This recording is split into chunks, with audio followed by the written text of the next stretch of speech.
मैं मनीष कुमार सहायक जिला आपूर्ति पदाधिकारी इस कार्यक्रम में आज भाग ले रहा हूं। सबसे पहले बताना चाहूँगा, खाद्य उपभोक्ता संरक्षण विभाग एक महत्वपूर्ण विभाग है और इस विभाग के अंतर्गत उपभोक्ता से संबंधित विभिन्न विषयों तथा उनके संरक्षण के लिए जो भी कानून बने हुए हैं उस कानून को लागू करने का दायित्व है। मुख्य रूप से खाद्य उपभोक्ता संरक्षण विभाग के अंतर्गत अभी वर्तमान में सबसे महत्वपूर्ण कार्यक्रम जो है वो नेशनल फूड सिक्योरिटी एक्ट यानी राष्ट्रीय खाद्य सुरक्षा योजना 2013 जो है क्रियान्वित की जा रही है। यह फरवरी 2013 से यह प्रोग्राम चल रहा है।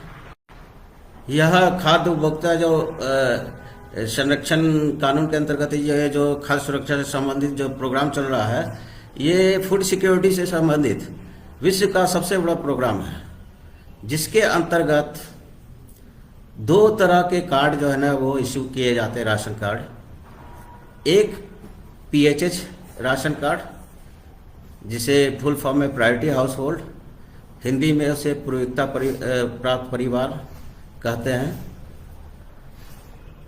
दूसरा जो राशन कार्ड इशू होता है वो अंत्योदय अन्न योजना का राशन कार्ड होता है। पीला कार्ड पहले के रूप में जो ये प्रचलित था। PHH राशन कार्ड पहले जो ना BPL के नाम से जाना जाता था, वर्तमान में PHH राशन कार्ड जाना जाता है। और अंत्योदय योजना, जैसा कि नाम ही ये इंडिकेट कर रहा है कि पुअरेस्ट एमंग द पुअर, जो गरीबों में भी सबसे ज़्यादा गरीब है, उसके लिए ये अंत्योदय योजना जो है वो संचालित की जा रही है। सर्वप्रथम जो है प्रायोरिटी हाउस होल्ड या पूर्वोत्तर प्राप्त परिवार के को जो राशन कार्ड जो इशू होता है वो ग्रे कलर का राशन कार्ड इशू होता है, जिस पर प्रत्येक माह 1 यूनिट पर अभी वर्तमान में 2 किलो गेहूं, 3 किलो चावल का प्रावधान है। और मार्च माह से इसमें परिवर्तन किया गया, सरकार का पत्र आ गया है। 4 किलो चावल और 1 किलो गेहूं उसमें प्राप्त होगा। ये प्रत्येक माह दिया जाता है। वर्तमान में फरवरी माह का खाद्यान्न का वितरण जो है वो चल रहा है।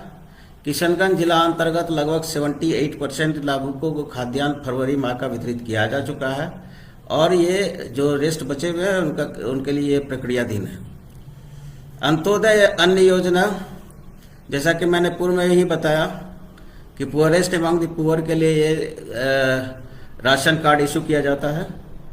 वर्तमान में इसके अंतर्गत 21 किलो चावल और 14 किलो गेहूं दिया जा रहा है, लेकिन मार्च माह से इसमें भी बदलाव हो रहा है और 28 मार्च माह से यह पुनः 28 किलो चावल और 7 किलो गेहूं इसके अंतर्गत वितरित किया जाएगा।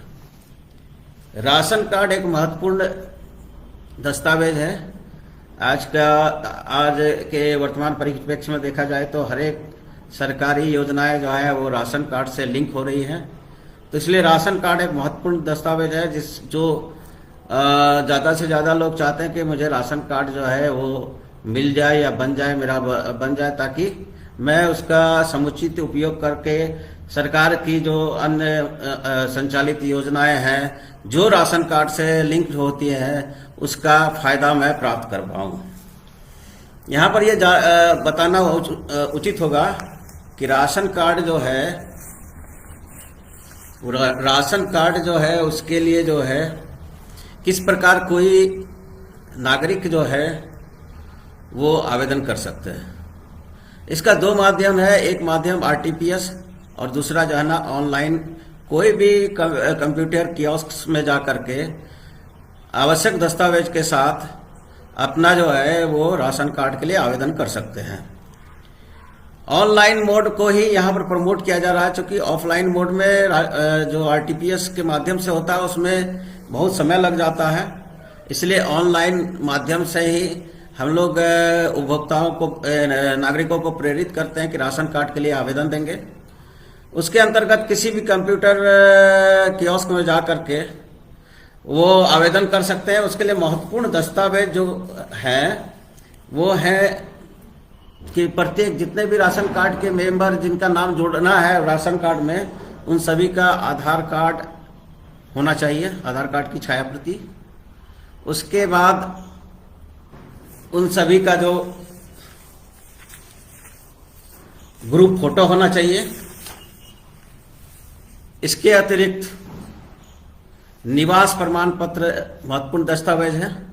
निवास प्रमाण पत्र प्रिफरेबली जो है, जो कार्ड की मुखिया होती है, कार्ड का जो वरिष्ठतम जो है महिला सदस्य होती है, वही कार्ड की ऑटोमेटिक मुखिया बन जाती है। तो कार्ड की मुखिया का जो है ना निवास प्रमाण पत्र।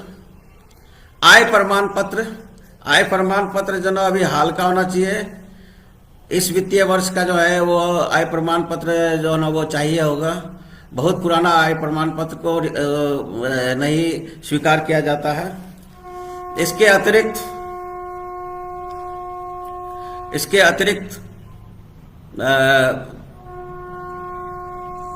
पासबुक का जो है ना, जो कार्ड की मुखिया है उनके पासबुक चाहिए होगा, जिसको स्कैन करके जो है अपलोड किया जाता है। तो इस प्रकार जो है महत्वपूर्ण दस्तावेज जो हुए, वो पहला जो सभी कार्ड के सभी सदस्यों का आधार कार्ड, दूसरा निवास प्रमाण पत्र, तीसरा आय प्रमाण पत्र और वो आय प्रमाण पत्र इस वित्तीय वर्ष का, चौथा पासबुक का वो छाया प्रति और पांचवा ग्रुप फोटो। इन सभी दस्तावेजों के साथ कोई भी कंप्यूटर कियोस्क में जा करके राशन कार्ड के लिए आवेदन कर सकता है।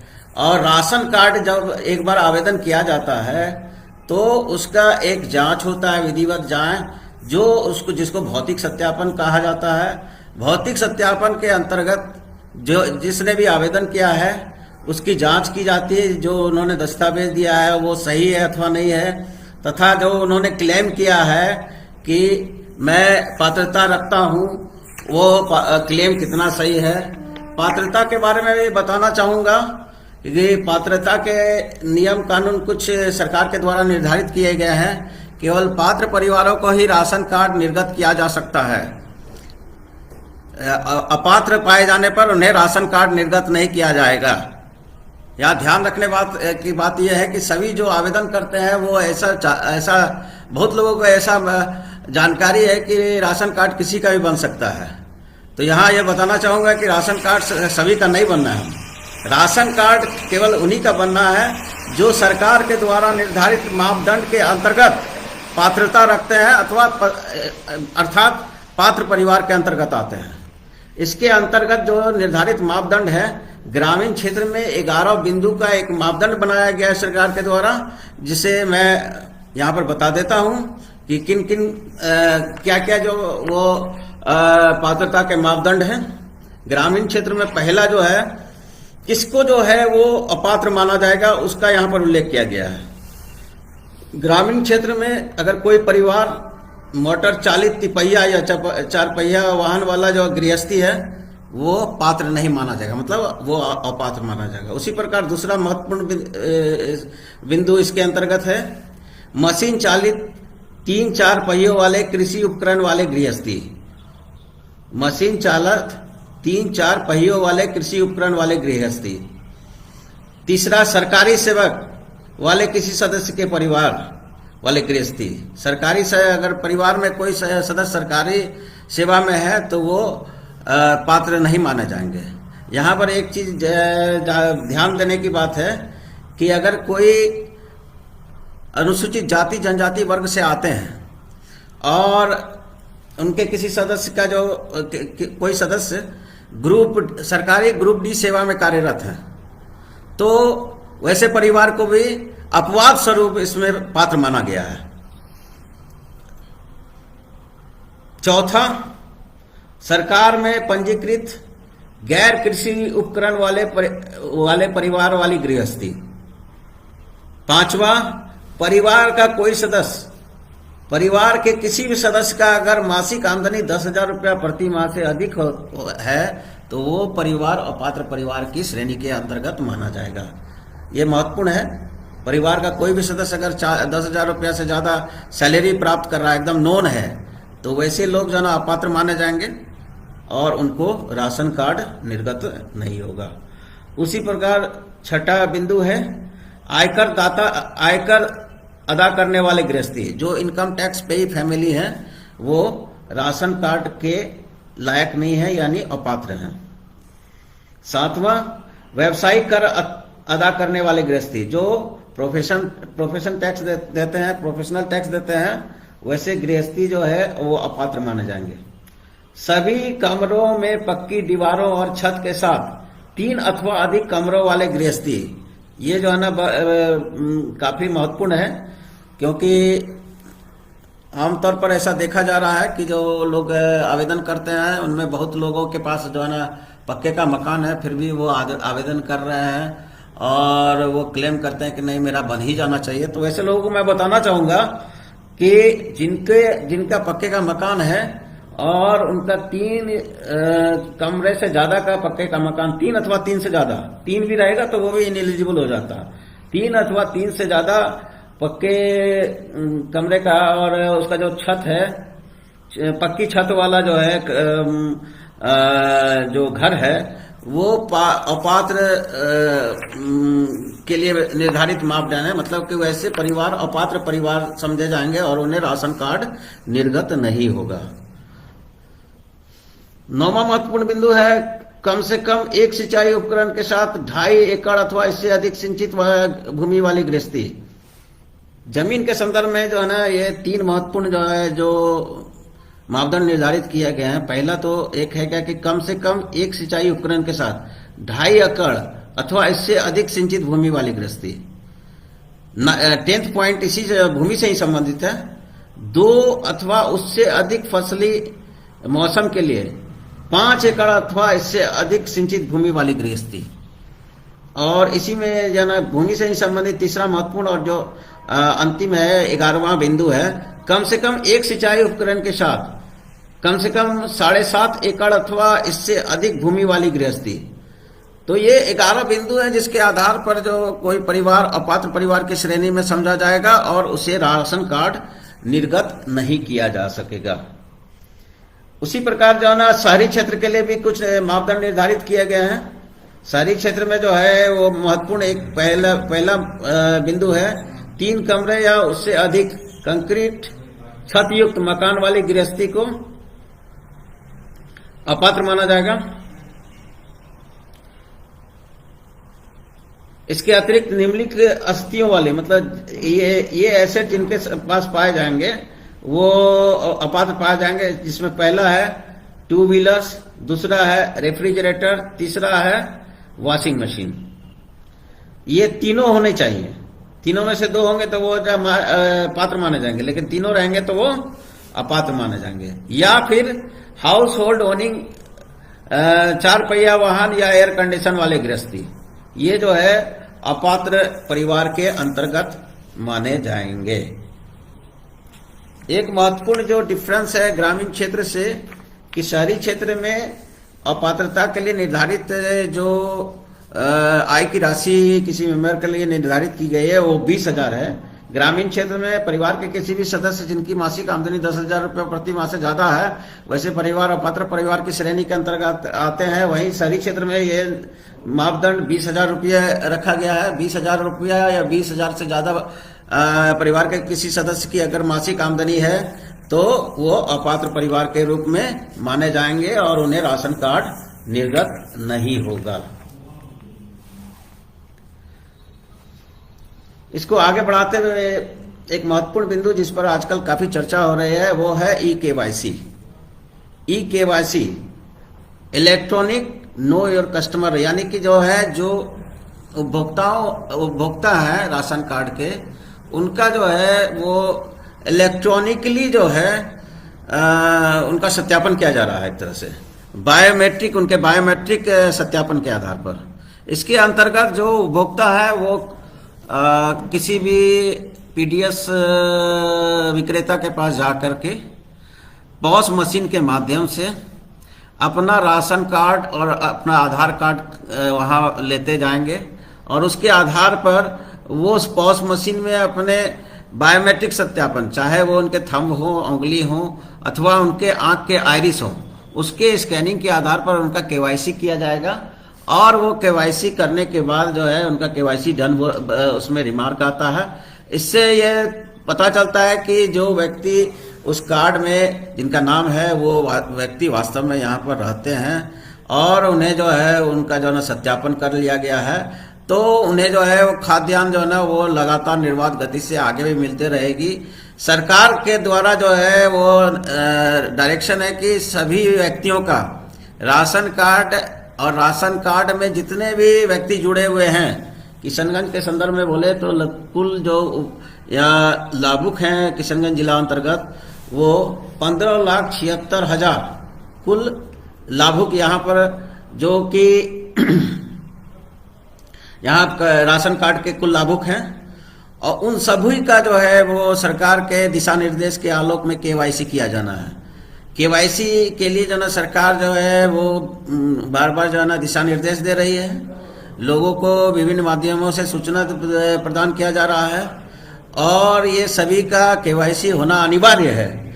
इसके लिए तिथि निर्धारित की गई है 31 मार्च 2025 तक सभी का केवाईसी हो जाना चाहिए। अगर 31 मार्च 2025 तक उपभोक्ता जो मेंबर सदस्य हैं वो अपना केवाईसी जन वितरण प्रणाली विक्रेता के पास जाकर के पॉस मशीन के माध्यम से नहीं करवाते हैं तो उन्हें लाभ नहीं देने पर सरकार विचार कर सकती है। तो ऐसी परिस्थिति में सभी उपभोक्ताओं का यह दायित्व होता है कि ये जो निर्धारित तिथि निर्धारित की गई सरकार के द्वारा उस तिथि के अंदर ही अपना केवाईसी करवा लें ताकि उन्हें किसी प्रकार की परेशानी का सामना भविष्य में ना करना पड़े। ये जो तिथि निर्धारित की गई 31 मार्च 2025 तक सभी सदस्य जो है जो कर चुके हैं उनके लिए तो नहीं, जिनका नहीं हुआ है वो जाकर के अपना किसी भी पीडीएस डीलर के पास जाकर के उनके पॉस मशीन के माध्यम से अपना केवाईसी अविलंब कर लें। किशनगंज जिला के अंतर्गत अभी मात्र 70% जो लाभुकों का केवाईसी हो पाया है, जो बहुत ही निराशाजनक है। हम लोग लगातार प्रयत्नशील हैं, जानकारी दे रहे हैं। कई बार जो है वो प्रिंट मीडिया, इलेक्ट्रॉनिक मीडिया के अतिरिक्त जो प्रचार की गाड़ी को जो है प्रत्येक पंचायतों में जो दौड़ाया गया है, माइकिंग करवाई गई है। इसके अतिरिक्त जो स्थानीय जनप्रतिनिधि हैं उनके साथ भी जो है बैठक की गई है। सभी पंचायतों के मुखिया, वार्ड मेंबर इत्यादि से जो है संपर्क साधा गया है, उनसे बैठक की गई है। लेकिन उसके बावजूद भी हम लोग मात्र 70% लाभुकों का ही केवाईसी करवा पाए। इसमें जो है ना काफी प्रगति की संभावना है। पुनः इस लाइव के माध्यम से मैं कहना चाहूंगा कि ये अत्यंत महत्वपूर्ण है। अगर उपभोक्ता चाहते हैं कि उन्हें निर्बाध जो है सुविधा प्राप्त होती रहे तो समय सीमा के अंदर यानी 31 मार्च 2025 के अंदर अपना केवाईसी अवश्य किसी पीडीएस डीलर के पास जाकर के उनके पॉस मशीन के माध्यम से करवा लें। अन्यथा आने वाले समय में जब सरकार अगर कोई डिसीजन लेती है तो उन्हें सुविधा से वंचित भी होना पड़ सकता है। इसलिए मैं बार बार ये कहना चाहूँगा कि केवाईसी के लिए जो निर्धारित तिथि 31 मार्च 2025 उस समय सीमा के अंदर सभी सदस्य जो है जाकर के पॉस मशीन के माध्यम से अविलंब अपना केवाईसी करवा लें ताकि उन्हें भविष्य में किसी प्रकार की परेशानी का सामना ना करना पड़े। इसके अतिरिक्त मैं कहना चाहूँगा कि खाद्य उपभोक्ता संरक्षण विभाग के अंतर्गत ही एक बहुत बड़ा विभाग है, इसका दायरा बहुत बड़ा है। उपभोक्ता के अधिकार पर अगर किसी तरह का प्रहार हो रहा है, किसी तरह की समस्या आ रही है, उपभोक्ता का अधिकार को संरक्षित करने के लिए, सुरक्षित करने के लिए ये विभाग प्रयत्नशील रहती है। और इस विभाग के अंतर्गत ही एक फोरम है जिसको पहले पॉपुलरली उपभोक्ता फोरम कहा जाता था, अभी वर्तमान में उसका नाम चेंज हो करके जिला उपभोक्ता प्रतितोष आयोग कर दिया गया है। यहाँ पर कोई भी जो उपभोक्ता, जो पीड़ित उपभोक्ता है, वहाँ पर आकर के अपना आवेदन दे सकते हैं। ये जो फोरम, जो ये जिला उपभोक्ता प्रतितोष आयोग है, वर्तमान में किशनगंज जिला में समाहरणालय स्थित इंडोर स्टेडियम के सामने कार्यरत है। और इसमें कोई भी जो पीड़ित उपभोक्ता है आकर के अपना आवेदन दे सकता है। उनके आवेदन पर आवेदन के साथ जो साक्ष्य है वो साक्ष्य लगा करके वो देंगे, उस पर जो ना वो ये होगा, उन पक्ष जाना जाएगा और उसके बाद आवश्यक उस पर जो ना कार्रवाई की जाएगी और जो पीड़ित उपभोक्ता है उन्हें वहां पर उनको न्याय मिलेगा। वर्तमान में जो है इसमें सुनवाई की राशि जो जिला स्तर पर निर्धारित की गई है वो 20 लाख रुपये तक की है, कि 20 लाख तक का कोई मामला है और उसमें जो उपभोक्ता पीड़ित है उनको लग रहा है कि नहीं, ये जो ना ये मेरे साथ धोखा हुआ है और मुझे जो वादा किया गया था वो मुझे नहीं प्राप्त हुआ, या प्राप्त भी हुआ है तो वो अच्छे क्वालिटी का नहीं है, जिसके कारण जो है वो मेरा नुकसान हो रहा है। तो वैसी परिस्थिति में जो है वो 20 लाख तक के जो मामले हैं के अंतर्गत जिला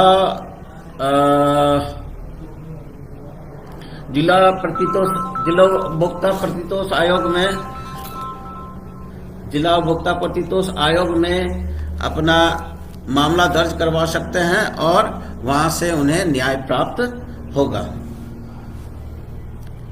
इसके अतिरिक्त मैं कहना चाहूंगा कि वर्तमान में जो राशन कार्ड होल्डर हैं उनके लिए सरकार के द्वारा एक महत्वपूर्ण योजना भी संचालित की जा रही है गैस कनेक्शन के लिए, जिसको पॉपुलरली हम लोग सब जानते भी हैं, उज्ज्वला योजना। इसके अंतर्गत जो है वो लोगों को मुफ्त में कनेक्शन दिया जा रहा है और पहला जो सिलेंडर है वो फ्री ऑफ कॉस्ट उनको प्राप्त हो रहा है।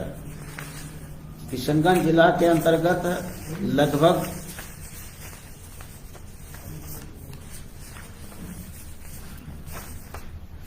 2,59,753 गैस कनेक्शन उज्ज्वला योजना के अंतर्गत वितरित किए गए हैं।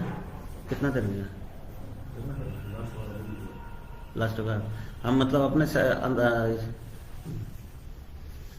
तो अभी वर्तमान में 2,59,753 कनेक्शन इशू हुए हैं। 2,59,753 कनेक्शन उज्ज्वला योजना के अंतर्गत किशनगंज जिला में लाभ मिलेगा और उन्हें गैस कनेक्शन और पहला जो उन्हें गैस सिलेंडर मिलेगा वो मुफ्त में मिलेगा।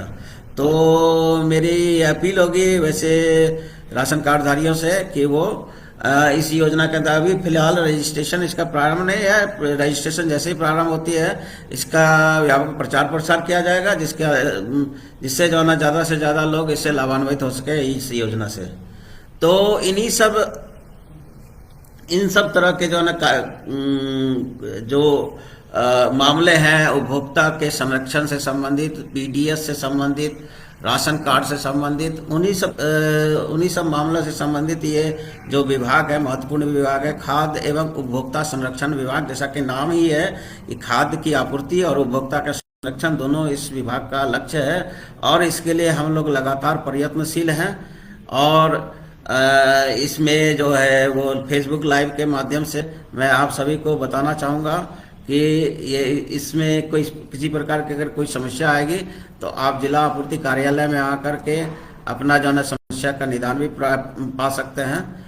और इन्हीं शब्दों के साथ मैं ये जो फेसबुक लाइव का प्रोग्राम है मैं उसको समाप्त करता हूँ। धन्यवाद।